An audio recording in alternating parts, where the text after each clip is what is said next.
On my 60th birthday, my son-in-law served me asylum papers for breakfast. You're just another mouth to feed. I smiled. Because what he didn't know was that my late wife had left me a $28 million inheritance. When a limousine came to pick me up the next day, I'm glad to have you here. Follow my story until the end and comment the city you are watching from so I can see how far my story has reached. I never imagined my 60th birthday would start with asylum papers served alongside my morning coffee. The irony wasn't lost on me as I sat at the kitchen table that Sarah and I had picked out together 25 years ago, watching my son-in-law Melvin slide a manila envelope across the scratched wooden surface with the satisfaction of a man who thought he'd just solved all his problems. "Happy birthday, Vicente," he said with that smirk I'd grown to despise. "Consider this my gift to you." My daughter Sadie sat frozen in her chair, her coffee mug halfway to her lips. She didn't meet my eyes. She hadn't met my eyes much since Sarah passed away 2 years ago, as if looking at me reminded her too much of the woman who used to hold this family together with nothing but love and homemade apple pie. I opened the envelope slowly, my weathered hands steadier than they had any right to be. Inside were legal documents with official letterhead. The kind that make your stomach drop even when you're expecting them, huh? Commitment papers for Sunshine Manor Assisted Living. The words blurred together as I read them, but the message was crystal clear. They wanted me gone. "You can't be serious," I said, my voice barely above a whisper. Melvin leaned back in his chair, his arms crossed over his chest like he was the king of this castle.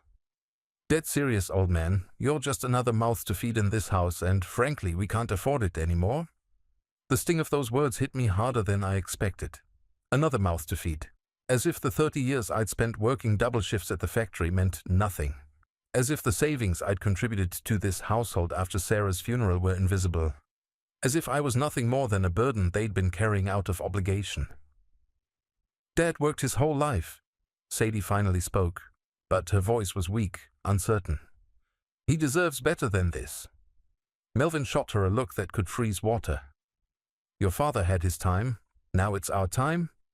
We've got plans, Sadie, dreams, and we can't achieve them with him dragging us down." I folded the papers carefully, my mind racing back to the conversation I'd had with Sarah just 3 months before she died. She'd been lying in that hospital bed, her hand so small and cold in mine, when she'd whispered something that I'd thought was just the morphine talking. "Vicente, my love," she'd said, her eyes unusually bright despite her condition. "Promise me something. When I'm gone, don't let anyone make you feel like you're worthless. You're going to be surprised by how much I've been able to take care of you." At the time, I'd assumed she meant the small life insurance policy we'd scraped together over the years. $25,000 that barely covered her funeral expenses. But sitting there with those asylum papers in my hands, watching my son-in-law count me out like yesterday's garbage, I remembered the strange smile she'd given me when she said those words. "The facility isn't that bad," Melvin continued, pulling out a glossy brochure from his jacket pocket. 3 meals a day. Activities, people your own age. You'll probably be happier there anyway." I looked at the smiling elderly faces on the brochure cover, all of them gathered around a puzzle table that looked like it hadn't been updated since 1975. The place looked clean enough, but it wasn't home. It wasn't the house where Sarah and I had raised Sadie, where we'd celebrated birthdays and anniversaries, where her laughter still echoed in every room. "How long have you been planning this?" I asked, surprised by how calm my voice sounded. Melvin shrugged. "A few months. We've been looking at options." A few months? While I'd been grieving my wife, while I'd been trying to figure out how to live without the woman who'd been my anchor for 40 years, they'd been planning to ship me off like an unwanted piece of furniture. "I need some air," I said, standing up slowly. My knees protested, reminding me of all those years on the factory floor, all those overtime hours I'd worked to make sure Sadie had everything she needed growing up. As I walked toward the back door, I heard Melvin mutter something to Sadie about me being dramatic. I didn't turn around. I didn't give him the satisfaction of seeing how much his words had cut me. Instead, I stepped out onto the small porch that Sarah had loved so much, where she'd spent countless summer evenings, tending to her tomato plants and watching the sunset paint the sky in shades of orange and pink. The morning air was crisp, carrying the scent of the neighbors' roses and the distant sound of children playing in the park 3 blocks away. I pulled out the old wallet Sarah had given me for our 20th anniversary, its leather worn smooth from years of use. Hidden behind my driver's license was a business card I'd been carrying for 2 years but had never had the courage to call. Morrison, Keller and Associates, estate planning attorneys.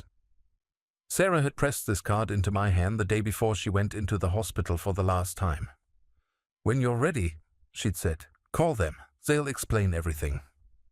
I'd assumed it was about her will, about the small savings account and the house deed. Standard paperwork that needed to be sorted out after someone died. But standing there on that porch with those asylum papers still warm in my back pocket, I began to wonder if there was more to Sarah's final words than I'd realized. My wife had always been full of surprises. She was the one who'd convinced me to buy Amazon stock back in 1997 when it was just some crazy internet bookstore that most people had never heard of. "Trust me, Vicente," she'd said with that mischievous smile I'd fallen in love with. "Sometimes the biggest risks lead to the biggest rewards." We'd only invested $50 back then, money we could barely afford to lose. I'd forgotten about those shares completely over the years, assuming they disappeared into the digital ether like so many of those early internet companies. But what if they hadn't? What if Sarah had been quietly watching our small investment grow while I was focused on the day-to-day struggle of keeping our family afloat? I smiled for the first time in months, a real smile that came from somewhere deep inside my chest. Let Melvin think he'd won. Let him believe that he'd successfully cornered the old man into submission. Because what he didn't know, what none of them knew, was that Sarah had always been the smartest person in any room she entered. And if I was right about what she'd left behind, tomorrow was going to be very different from today. The next morning I was sitting in my usual spot at the kitchen table, nursing a cup of coffee and trying to pretend that yesterday hadn't happened, when the doorbell rang. It wasn't the quick, impatient buzz that delivery drivers used or the familiar pattern that neighbors had. This was a long, formal chime that seemed to echo through the house like an announcement. Sadie looked up from her phone, frowning. "Are you expecting someone, Dad?" I shook my head, but my pulse had already started to quicken. I'd made the call to Morrison, Keller and Associates the night before, after Melvin and Sadie had gone to bed. The conversation had been brief, but intriguing. The receptionist had simply said, "We've been waiting for your call, Mr. Valdez. Someone will be in touch very soon."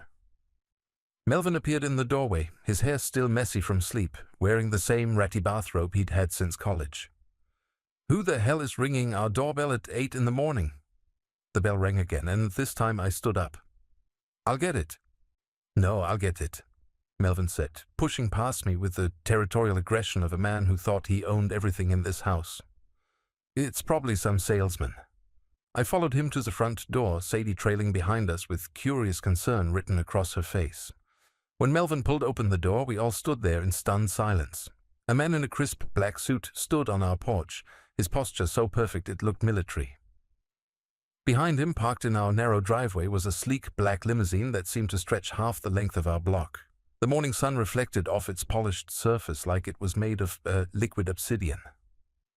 "Good morning," the man said, his voice smooth and professional. "I'm looking for Vicente Valdez." Melvin's mouth opened and closed like a fish gasping for air. What do you want with him?" The driver's eyes found mine over Melvin's shoulder. "Mr. Valdez, I'm here to take you to your 10 o'clock appointment with Morrison, Keller and Associates." I felt something shift in my chest, a mixture of excitement and vindication that I hadn't experienced in years. "Of course. Let me get my jacket." Wait, Melvin sputtered, stepping between me and the driver. "What appointment? What's this about?" I paused, enjoying the confusion and barely concealed panic in my son-in-law's voice. "Just some business related to Sarah's affairs. Nothing that concerns you." "Everything in this house concerns me," Melvin snapped, but there was an edge of uncertainty in his voice now. "What kind of business?" The driver checked his watch with the practiced patience of someone who dealt with family drama professionally. "I'm afraid we're on a schedule, sir. The attorneys don't like to be kept waiting." Sadie stepped forward, her face pale. "Dad, is everything okay? Are you in some kind of trouble?" I reached out and squeezed her shoulder gently. No trouble, sweetheart. Your mother just wanted to make sure I was taken care of. I should have handled this months ago. Taken care of how? Melvin demanded. Vicente, if there are debts we don't know about, if Sarah left behind some kind of financial mess. I almost laughed at the panic creeping into his voice. Don't worry, Melvin. Whatever Sarah left behind won't be your responsibility. I retrieved my jacket from the hall closet, the same navy blue blazer I'd worn to Sarah's funeral. As I slipped it on, I caught a glimpse of myself in the hallway mirror. For the first time in months, I looked like a man with somewhere important to be. The limousine's interior was unlike anything I'd ever experienced. The seats were made of butter-soft leather, and there was a small refrigerator stocked with bottled water and what looked like very expensive snacks. Classical music played softly through hidden speakers, and the windows were tinted so dark that the outside world seemed muted and distant. As we pulled away from the house, I turned to look back through the rear window. Melvin and Sadie were still standing in the doorway, their faces a study in confusion and growing concern. Melvin had his phone pressed to his ear already, probably calling someone to find out what this could possibly mean. First time in a limousine? The driver asked, glancing at me in the rearview mirror. Yes, I admitted. Sarah always joked that we'd ride in one someday, but she said it would probably be to our own funerals. The driver smiled. Mrs. Valdez had quite a sense of humor from what I understand. She made very specific arrangements for today. My breath caught. You knew Sarah? Not personally, but the law firm has been handling her affairs for several years. She was very thorough in her planning, very concerned about making sure you were protected. Protected. The word echoed in my mind as we drove through the city toward downtown. Protected from what? From whom? Had Sarah somehow seen this day coming, even before she got sick? Had she known that without her there to keep the family together, Melvin would eventually show his true colors? The law firm's offices were in one of those gleaming glass towers that made you feel small just looking at them. The driver escorted me to the 42nd floor, where a receptionist with kind eyes and gray hair smiled at me like she'd been expecting me for years. Mr. Valdez, such a pleasure to finally meet you. Mrs. Valdez spoke of you often. Please, right this way. The attorney's office was all dark wood and leather-bound books, the kind of place where serious money was discussed in whispers. James Morrison was younger than I'd expected, maybe 45, with the kind of calm confidence that came from delivering life-changing news on a regular basis.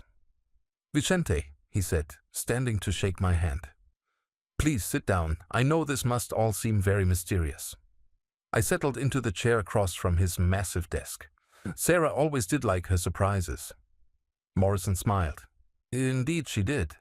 What I'm about to tell you might come as quite a shock, but I want you to know that everything was done legally and with your best interests in mind. He opened a thick folder and pulled out several documents. In 1997, you and Sarah purchased 50 shares of Amazon stock for approximately $50. I nodded. I'd forgotten about that. I assumed it was worthless by now. Far from it. Morrison's smile widened. Those 50 shares have split multiple times over the years. Through stock splits and dividend reinvestment programs that Sarah quietly maintained, you currently own the equivalent of 14,400 shares of Amazon stock. My mouth went dry. What does that mean? Morrison pulled out a current stock quote and slid it across the desk. At yesterday's closing price, your Amazon holdings are worth approximately $28 million. The words hit me like a physical blow. I gripped the arms of my chair, certain I'd misheard him. 28 million? That's impossible. It's very possible, and it's very real. Sarah managed the account herself, reinvesting dividends, taking advantage of every split. She never sold a single share. She told me she was saving it all for the day you might need it most. I stared at the paperwork in front of me, the numbers swimming before my eyes. $28 million. More money than I'd earned in my entire lifetime. More money than I'd ever imagined possessing. There's more, Morrison continued gently. Sarah set up a trust fund with very specific instructions about when and how you could access these funds. She was particularly concerned about protecting you from anyone who might try to take advantage of your newfound wealth. I looked up at him, Sarah's words from her, deathbed suddenly making perfect sense. She'd known this day was coming. She'd known that without her there to shield me, someone would eventually try to push me aside, to make me feel worthless and disposable. But she'd also known something else. She'd known that when that day came, I'd have the power to push back. "What happens now?" I asked, my voice hoarse with emotion. Morrison leaned forward. "Now, Vicente, you decide what kind of man you want to be. You have options that most people can only dream of. The question is, how do you want to use them?" As I sat there in that powerful office high above the city where I'd spent my entire life feeling small and insignificant, I thought about Melvin's smug face as he'd served me those asylum papers. I thought about Sadie's inability to stand up for her own father. I thought about Sarah's gentle wisdom and her unwavering belief that love and patience always won in the end. And for the first time since Sarah's death, I knew exactly what I was going to do. The ride back home felt like traveling between two different worlds. In the span of 3 hours, I'd gone from being a man facing forced exile to someone with more money than entire neighborhoods combined. The numbers kept spinning in my head like a slot machine that had finally hit the jackpot.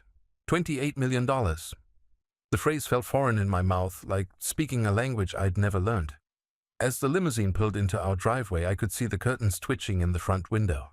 Melvin had probably been pacing the living room all morning, working himself into a frenzy trying to figure out what was happening. The thought of his anxiety brought me a satisfaction I hadn't felt in years. The driver came around to open my door. "Will there be anything else today, Mr. Valdez?" "Not today," I said, then hesitated. "Actually, yes. Can you come back tomorrow morning at 10? He smiled knowingly. "Of course, sir. Same time?" "Perfect." I walked slowly up the front steps, savoring each moment. The house looked different now, smaller somehow. What had once felt like home now seemed like just another building, temporary and replaceable. When I opened the front door, Melvin practically launched himself at me from the couch. "Where the hell have you been?" he demanded, his face flushed red with anger and what looked like genuine fear.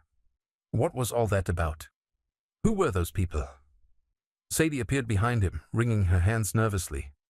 "Dad, we've been worried sick. Melvin called his lawyer friend and he said that kind of formal legal transport usually means serious trouble."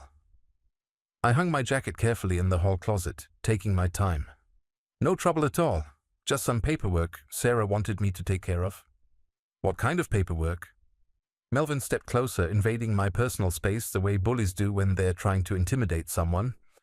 "Vicente, I'm not playing games here. If there are debts, if there are legal issues that could affect this house, I have a right to know." I looked at him calmly, remembering how just yesterday that aggressive posture would have made me shrink back, would have made me apologize for existing. Today it felt like watching a child throw a tantrum. "You're absolutely right," I said, and I watched him relax slightly, thinking he'd won. "You do have a right to know about anything that affects this house." Melvin nodded smugly. "Exactly. So, what is it? Medical bills? Credit card debt? What did Sarah leave behind?" I walked into the living room and sat down in my usual chair, the worn recliner that Sarah had bought me for my 50th birthday. She left behind quite a lot, actually. Sadie perched on the edge of the couch, her eyes wide with concern. "Dad, just tell us. Whatever it is, we'll figure it out together." The word "together" hung in the air like a question mark. Yesterday, when they'd served me asylum papers, there hadn't been any talk of figuring things out together.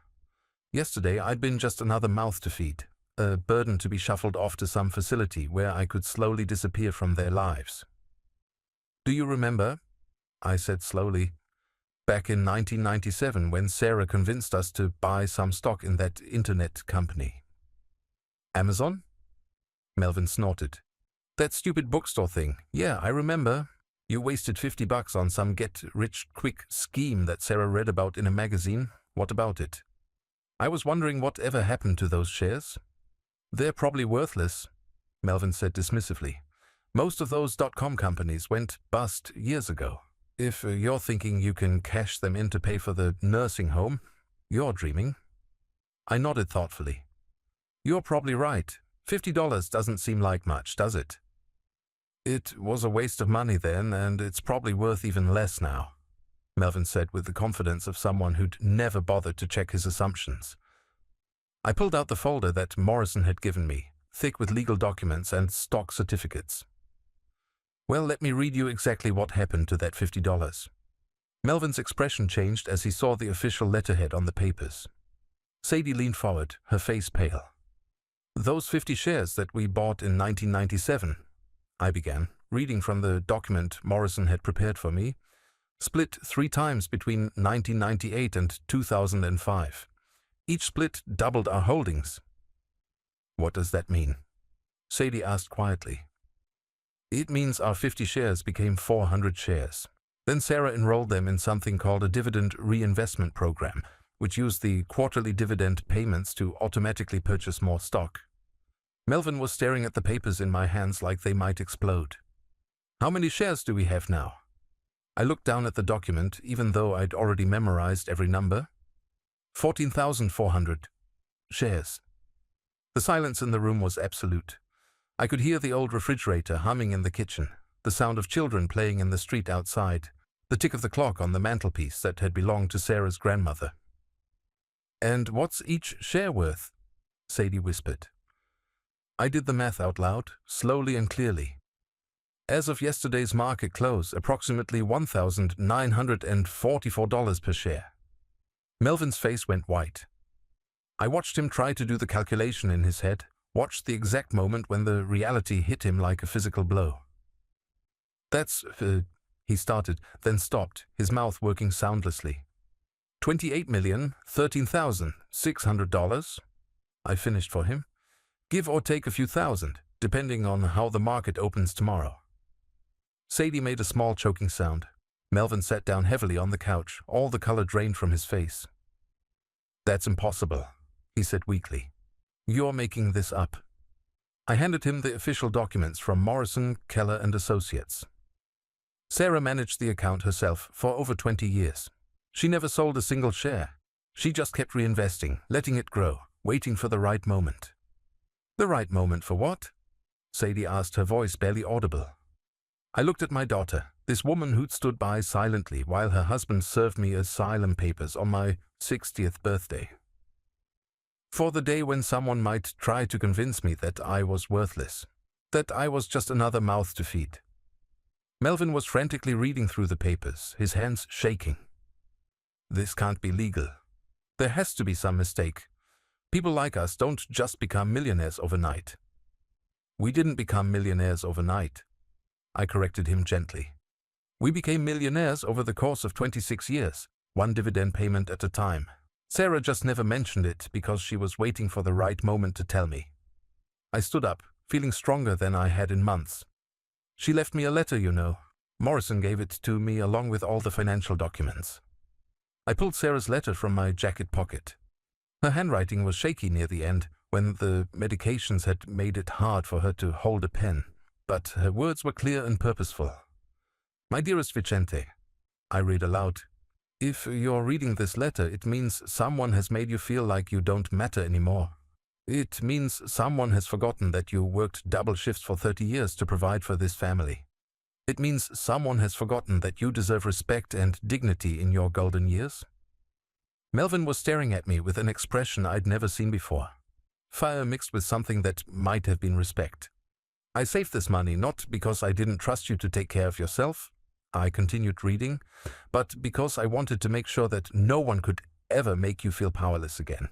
Use it wisely, my love.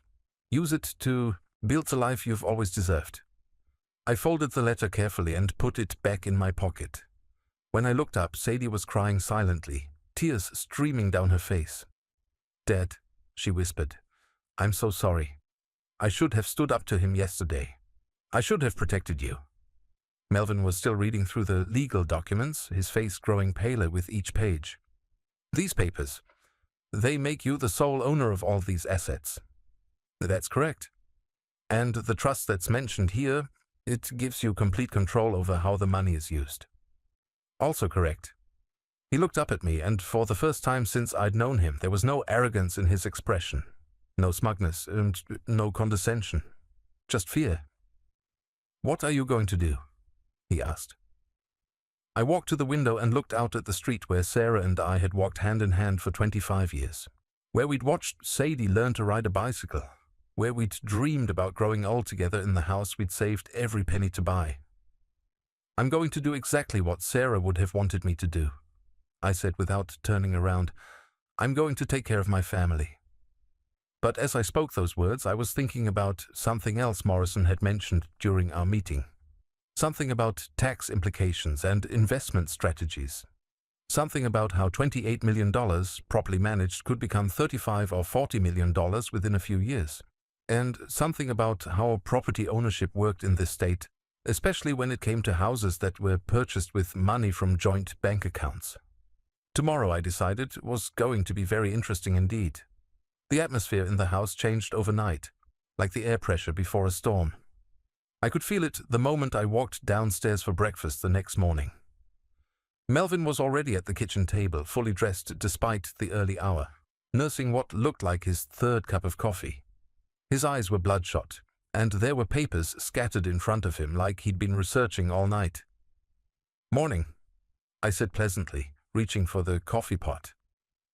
"We need to talk," Melvin said without looking up from his papers. His voice was different now, lacking the casual dominance he'd wielded just 2 days ago. "Of course." I poured my coffee slowly, adding cream and sugar the way Sarah had taught me she liked it. Old habits. "What's on your mind?" "I've been doing some research." He gestured to the papers spread across the table. "About your situation. About the money." I sat down across from him, noting how he couldn't quite bring himself to meet my eyes. "And what did you discover?" $28 million is a lot of responsibility," he said carefully. "There are tax implications, investment decisions, estate planning considerations. You're going to need professional help managing something this complex." I took a sip of my coffee, savoring both the warmth and the irony.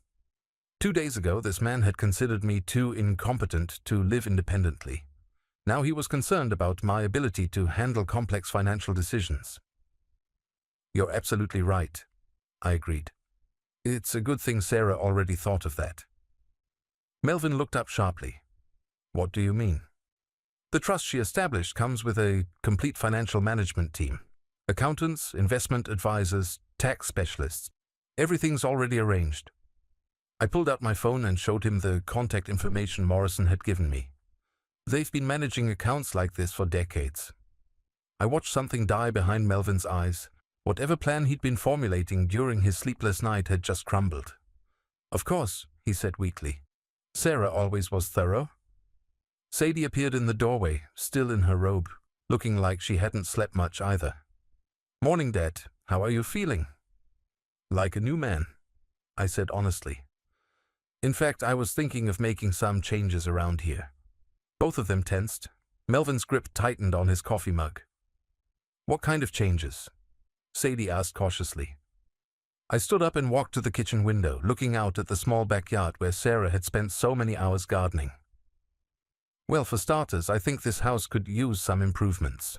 New kitchen appliances, maybe a deck out back. Sarah always wanted a deck." "That sounds nice, Dad," Sadie said, relief evident in her voice. "I was also thinking about getting some help around the house. A cleaning service maybe, lawn care. I'm not getting any younger, and there's no reason to struggle with things I can afford to have done professionally." Melvin was watching me carefully now, like a chess player trying to anticipate his opponent's next move. "That's practical. I'm also thinking about traveling." I turned back to them, smiling. "Sarah and I always talked about seeing Europe. Maybe taking a cruise. Now I have the time and the means to do all the things we put off for 40 years. "You should definitely do that," Sadie said, and I could hear the genuine warmth in her voice. "Mom would have loved that." "There's just one small issue," I continued, my tone remaining casual and friendly. "What's that?" Melvin asked, though something in his posture suggested he already knew he wasn't going to like the answer. "Well, if I'm going to be traveling, if I'm going to be investing in home improvements and hiring services, I'll need to make sure I have proper legal ownership of the property. For insurance purposes, you understand." The silence stretched between us like a tightrope. Melvin's face had gone pale again. "What do you mean?" Sadie asked, though she was looking back and forth between us like she was starting to understand that something significant was happening. I pulled out another document from the folder Morrison had given me. It turns out that when Sarah and I bought this house 25 years ago, we used money from our joint savings account, the same account where the original Amazon investment was made. Melvin was staring at the paper in my hand like it was a poisonous snake. According to the law, I continued, and according to the property records that Morrison's office researched for me, I actually own 68% of this house. 68%? Sadie whispered. The down payment came from our joint account, but Sarah and I had been contributing different amounts to that account over the years. She worked part-time while raising you, and I was working overtime almost constantly. The mathematical breakdown of contributions gives me a controlling interest in the property. I sat back down, keeping my voice gentle and reasonable. Of course, I would never want to disrupt anyone's living situation. This is Sadie's childhood home, and I want her to be comfortable here. But, Melvin said, his voice tight, but I think we need to establish some new ground rules for how this household operates. The front door slammed, and we all jumped. A moment later, the sound of work boots echoed through the house, followed by voices I didn't recognize. Sadie looked confused, but I smiled. That would be the contractors, I said. I took the liberty of scheduling some consultations about those home improvements I mentioned. Melvin shot to his feet. You did what? I hired Morrison's office to recommend some reputable construction companies. They're here to give estimates on kitchen renovation, bathroom updates, maybe adding that deck Sarah always wanted. A man in work clothes appeared in the kitchen doorway. Mr. Valdez, I'm Tony from Premier Home Solutions. Are you ready to walk through the space? I stood up, straightening my shoulders. Absolutely. Let's start with the kitchen. As Tony began measuring and taking notes, I noticed how differently he treated me compared to how people usually addressed older men in modest homes. He called me sir, without irony. He listened carefully to my suggestions. He treated me like someone whose opinion mattered, someone who had the authority to make decisions. Because I did. The timeline for this type of renovation would be about 6 to 8 weeks. Tony explained, showing me material samples on his tablet. We'd need to set up a temporary kitchen in the garage during construction. That's fine, I said. Whatever it takes to do the job right. Melvin hovered at the edges of our conversation, his face cycling through emotions like a broken traffic light. Anger, confusion, fear, something that might have been grudging respect. Dad, Sadie said quietly when Tony stepped outside to examine the exterior walls, this is all happening very fast. 40 years of putting things off, I replied. I'm done waiting for someday. But the cost? I smiled at my daughter, remembering the little girl who used to worry about spending too much on Christmas presents. Sweetheart, $28 million generates about $80,000 per month in conservative investment returns. I can afford to make our home comfortable. The number hit her like a physical blow. $80,000 per month, more than most people made in a year. Jesus Christ, Melvin muttered, slumping against the counter. There's something else, I said, pulling out my phone. I've arranged for a financial advisor to come by this afternoon. I want to discuss setting up educational funds, maybe some investment accounts for the family. Sadie's eyes filled with tears. Dad, you don't have to. Yes, I do. I took her hands in mine, noting how small and soft they still were, just like when she was little. Sarah didn't save this money so I could hoard it. She saved it so our family could have security, so we could have choices. I looked over at Melvin, who was staring at the floor. That includes you, Melvin. I know we've had our differences, but you're part of this family. Sarah loved you like a son. He looked up at me, and for the first time since I'd known him, I saw something vulnerable in his expression. I don't understand. After yesterday, after the things I said, yesterday was yesterday, I said simply. Today is today. And today I'm choosing to focus on building something positive for all of us. But even as I spoke these gracious words, I was thinking about the conversation I'd had with Morrison that morning. About property law and household authority, about how certain decisions could be made unilaterally by majority property owners. About how someone who owned 68% of a house could make rules about who lived there and under what conditions. I wasn't planning revenge.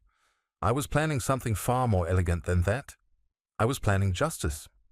The kind that comes wrapped in kindness and delivered with a smile. The kind that Sarah would have approved of. In fact, I said, as another contractor appeared at the back door, I think it's time we had a family meeting tonight after dinner.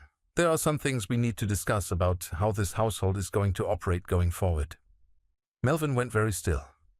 What kind of things? I smiled pleasantly. Oh, just some basic guidelines, expectations, ways to make sure everyone feels respected and valued in their own home.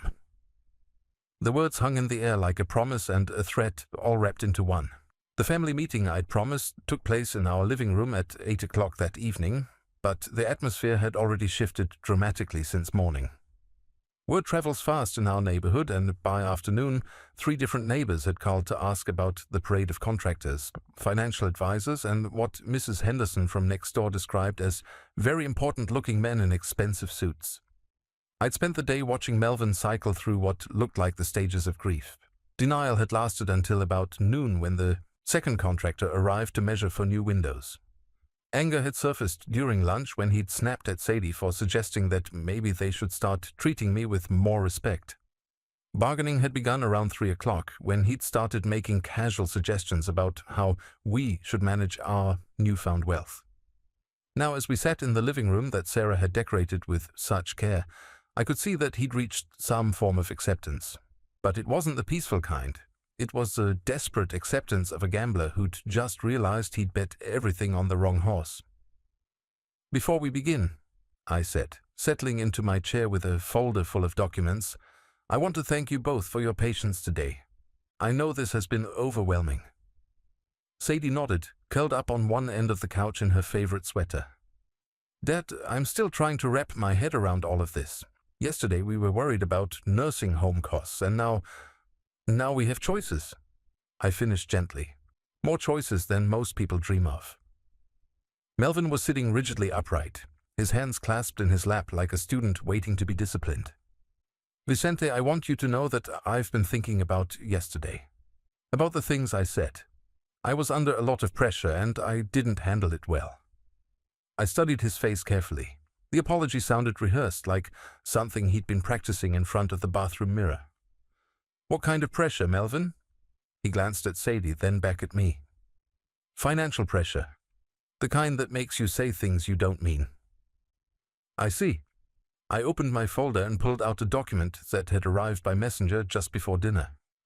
That's interesting because I had a very enlightening conversation with Morrison's office this afternoon.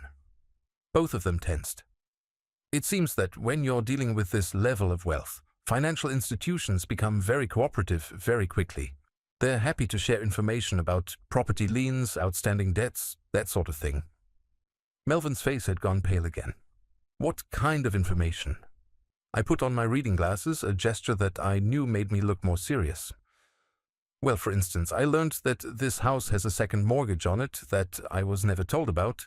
A second mortgage that was taken out 18 months ago for $97,000. Sadie's head snapped toward her husband. What? Melvin, you said that was all handled. You said the refinancing was just to get a better interest rate. It was, Melvin said quickly. The second mortgage was just temporary, to consolidate some other debts. I nodded thoughtfully. What kind of debts? The silence stretched long enough for me to hear the grandfather clock in the hallway chiming the half-hour. Finally, Melvin exhaled, shakily. Credit cards, some medical bills, and... He paused, closing his eyes. Some gambling debts. Gambling debts, I repeated, my voice neutral. Sadie was staring at her husband like she'd never seen him before. Melvin, you promised me you stopped going to the casino. You swore that was over. It was over, he said desperately. But then Sarah got sick and the medical bills started piling up, and I thought if I could just win enough to cover everything. How much? I asked quietly. How much what? How much do you owe in gambling debts? Melvin's shoulders sagged. $43,000. Sadie made a small sound like she'd been punched in the stomach. And the credit cards? 28,000. Medical bills that insurance didn't cover? 15,000. I did the math in my head. So the $97,000 second mortgage wasn't quite enough to cover everything. No, Melvin whispered. There's still about 23,000 outstanding. Outstanding to whom? Another long pause. Some private lenders. I'd been in the working world long enough to know what private lenders meant when it came to gambling debts. These weren't the kind of people who sent polite payment reminders through the mail. How long do you have? I asked. They want the full amount by the end of the month. And if you can't pay? Melvin looked at his hands. They've made it clear that default isn't an option. I leaned back in my chair, understanding now why Melvin had been so desperate to get rid of me. He'd been planning to sell the house to cover his debts, but he couldn't do that with me living here as a partial owner. The asylum papers hadn't been about me being a burden. They'd been about clearing the way for him to liquidate the only asset he thought the family had. Sadie, I said gently, did you know about any of this? My daughter was crying now, tears streaming down her face. No, he told me everything was fine.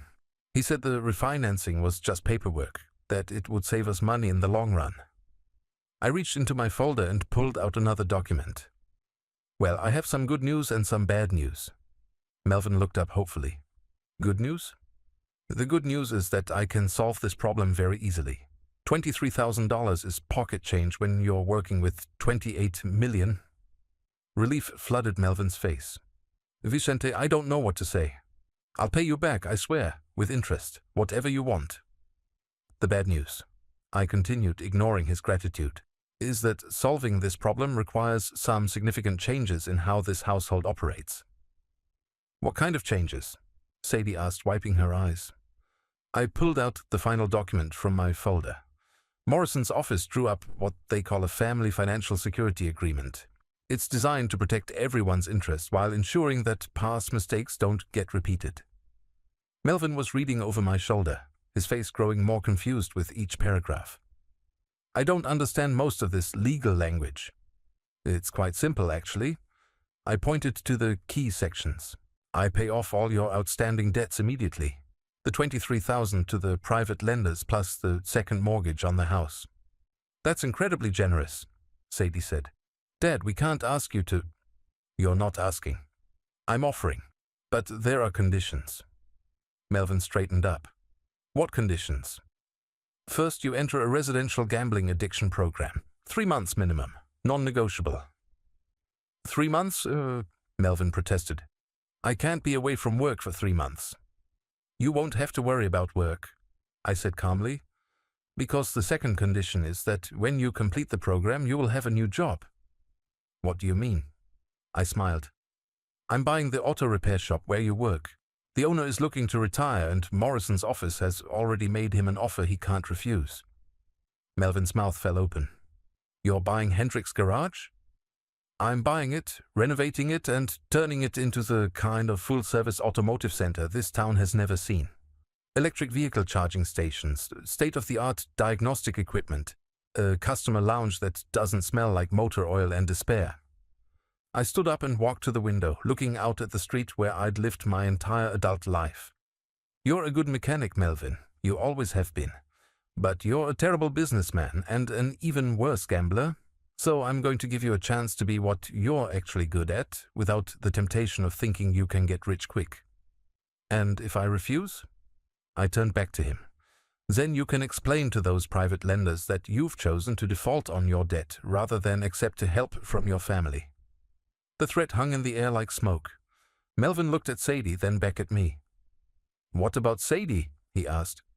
What happens to her while I'm in rehab? Sadie is welcome to stay here as long as she wants. This is her home. I paused, letting the weight of ownership settle in the room. Of course, there will be some house rules. Such as? I sat back down, pulling out a handwritten list that I'd been working on all afternoon. No gambling of any kind, no alcohol in the house without my permission, no major financial decisions made without family consultation, and most importantly, I looked directly at Melvin, remembering the humiliation I'd felt just 3 days ago. Everyone in this household will be treated with respect and dignity, regardless of their age or financial contribution. There will be no more talk of anyone being just another mouth to feed. Melvin flinched like I'd slapped him. These rules apply to everyone, I continued, including me. This is about creating a home where people feel valued, not a place where power gets abused. Sadie was nodding through her tears. Dad, that sounds perfect. Melvin was staring at the contract like it was written in a foreign language. And if I agree to all this? If I do the program, work at the garage, follow the house rules? Then in 5 years, when you've proven that you can manage your impulses and treat this family with the respect it deserves, I'll transfer 25% ownership of the garage to you. In 10 years, if you continue to meet the terms of this agreement, it becomes 50%. I pulled out a pen and set it on the coffee table between us. You're not my employee, Melvin. You're my son-in-law. But you're going to earn back the trust you've lost, one day at a time. Melvin stared at the pen for a long time. Finally, he looked up at me with something I'd never seen in his eyes before. It wasn't fear or resentment. It was something that might have been respect. Sarah would have done the same thing, wouldn't she? He said quietly. I thought about my wife, about her endless patience with people who disappointed her, about her belief that everyone deserved a second chance if they were willing to work for it. Sarah would have forgiven you the moment you asked, I said. But she also would have made sure you never had the opportunity to hurt this family again. Melvin picked up the pen, his hand trembling slightly. Where do I sign?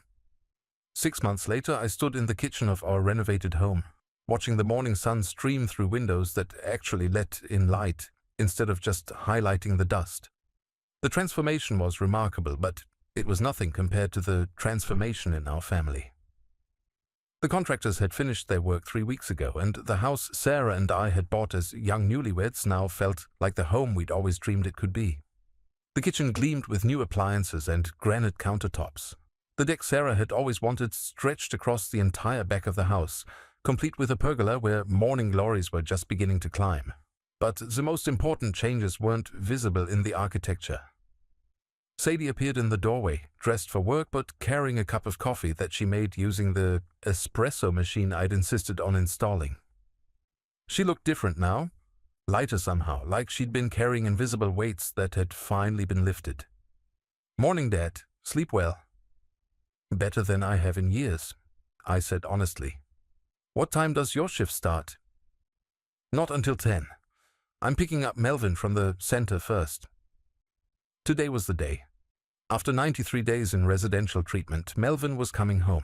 The man who would walk through our front door this afternoon would be different from the one who'd left, just as we were all different from who we'd been 6 months ago. Are you nervous? I asked. Sadie considered the question while sipping her coffee. No, not nervous. Hopeful, I think. Dr. Martinez says he's made real progress. Dr. Martinez had been calling me weekly with updates per the agreement we'd signed. Melvin had struggled the first month, fighting the program and insisting that his gambling wasn't really an addiction, just a series of bad choices. But something had shifted around week 6, and the man I'd spoken to on the phone last week sounded nothing like the desperate, angry person who'd served me asylum papers on my birthday. Has he seen the garage yet? Sadie asked. I smiled. Not yet. I wanted it to be a surprise. The transformation of Hendrick's garage into Valdez Automotive Services had been my personal pet project. What had once been a grimy, outdated shop with poor lighting and ancient equipment was now a state-of-the-art facility that looked more like a medical clinic than a traditional garage. Clean white floors, LED lighting, computerized diagnostic equipment, and a customer waiting area with comfortable chairs, free Wi-Fi, and coffee that didn't taste like motor oil.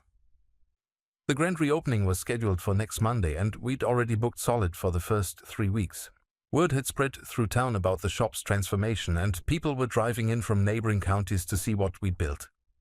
You know, Sadie said, settling into one of the new breakfast bar stools, I never thanked you properly for what you did. Which part? All of it.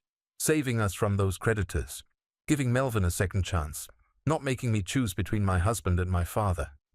She paused, her eyes getting misty, but mostly for showing me what real strength looks like. I felt my throat tighten with emotion. What do you mean? You could have destroyed him, Dad. After everything he said to you, everything he put us through, you could have just paid off his debts and then kicked us out. You had every right to make him suffer. I thought about those first few days after learning about the inheritance, when anger had burned in my chest like acid, when I'd fantasized about watching Melvin grovel, about making him feel as small and worthless as he'd made me feel. Your mother taught me something important, I said finally. Revenge might feel satisfying in the moment, but it never actually heals anything. What heals is justice, and justice isn't about punishment. It's about creating a situation where everyone can become the best version of themselves. Sadie nodded, understanding. Is that why you structured everything the way you did? The gradual ownership transfer, the performance requirements? Your husband needed to learn that respect is earned, not demanded. And I needed to learn that having power doesn't mean you have to abuse it. I poured myself another cup of coffee, savoring the morning ritual that had once felt like the highlight of my limited existence. The money didn't change who I am. It just gave me the tools to become who I was always meant to be. The front door opened and we heard footsteps in the hallway. For a moment my chest tightened with the old anxiety. But then Melvin appeared in the kitchen doorway and I barely recognized the man standing there. Gone was the cocky swagger, the defensive posture, the barely contained aggression that had defined him for as long as I'd known him. This man stood straighter but seemed more humble. His eyes were clear in a way they hadn't been for years, and when he saw me, he didn't look away. Vicente, he said simply. Thank you for bringing me home. I stood up and extended my hand. He shook it firmly, looking me directly in the eye. Welcome back, I said. Are you ready to see what we've built? An hour later, we stood in the parking lot of Valdez Automotive Services, and I watched Melvin's face as he took in the transformation. The building gleamed with fresh paint and new signage. Through the large windows, you could see the spotless work bays and the sophisticated equipment that would allow him to work on everything from classic cars to the newest electric vehicles. This is incredible, he breathed. Vicente, this must have cost... It cost what it needed to cost, I interrupted gently. The question is, are you ready to help me run it? He was quiet for a long moment, looking at the building where he'd spent the last 8 years working for someone else, dreaming of someday having his own shop, but never believing it was possible. I know I don't deserve this, he said finally. I know I haven't earned the right to be trusted with something this important. You're right, I agreed. You haven't earned it yet, but you can. I pulled out a set of keys and handed them to him. These are yours, but remember our agreement? Respect, responsibility, and patience. Those are the keys that really matter. Melvin took the keys and I saw his hands shake slightly. What if I fail? What if the old habits come back? Then we deal with it, I said simply. But I don't think you're going to fail, Melvin. You know what rock bottom feels like now, and you know what it costs not just you, but everyone who loves you. That evening we had dinner on the new deck, watching the sunset paint the sky in shades of orange and pink that would have made Sarah smile. The table was set with the good china we'd been saving for special occasions, because I'd finally learned that every ordinary evening with people you love is a special occasion. Melvin told us stories from rehab, about the other people he'd met, and the things he'd learned about himself. Some of the stories were painful, but he told them without flinching, owning his mistakes in a way that the old Melvin never could have managed. Sadie talked about the nursing program she'd enrolled in, something she'd always wanted to do but had put off because of financial uncertainty. With the educational fund I'd established, she could pursue her dreams without worrying about the cost. And I talked about the travel plans I'd been making. Europe in the spring, just as Sarah and I had always dreamed. A cruise through the Mediterranean, with stops in all the places she'd circled in the travel magazines she'd collected for 20 years. I want you both to think about coming with me, I said as we finished dessert. Not for the whole trip, but maybe for a week in Italy. I think Sarah would have liked knowing we experienced some of those adventures together. Sadie's eyes lit up. Really? You'd want us there? Family adventures are better when they're shared with family, I said. As we cleaned up the dinner dishes together, I caught a glimpse of our reflection in the kitchen window. Three people working in comfortable harmony, no longer walking on eggshells around each other, no longer keeping score of grievances and disappointments. Later that night, I sat alone on the deck, looking up at stars that seemed brighter than they had in years. I pulled out my phone and opened the photo album I'd created of Sarah's pictures. Her smile looked out at me from dozens of memories, and for the first time since her death, seeing her face didn't fill me with overwhelming sadness. Instead, I felt gratitude. Gratitude for 40 years with a woman wise enough to plan for a future she wouldn't live to see. Gratitude for a second chance to be the man she'd always believed I could be. Gratitude for the opportunity to turn what could have been a story of betrayal and bitterness into something that honored her memory. "We did it, sweetheart," I whispered to the night air. "We turned your gift into something beautiful." A gentle breeze rustled the morning glory vines, and somewhere in the distance I could hear the sound of laughter from a neighbor's backyard. The world was full of life and possibility, and for the first time in longer than I could remember, so was I. Tomorrow would bring new challenges, new opportunities to choose grace over grudges, patience over punishment. But tonight, sitting in the home we'd built together with the family we'd saved together, I felt the deep satisfaction that comes from knowing you've honored both the past and the future. Sarah's legacy wasn't the $28 million. It was the wisdom to use that money to build something that would last long after the numbers in the bank account were forgotten. It was a family that had learned to value respect over power, connection over control, and love over everything else that the world said mattered. It was the kind of inheritance that could never be spent, only shared.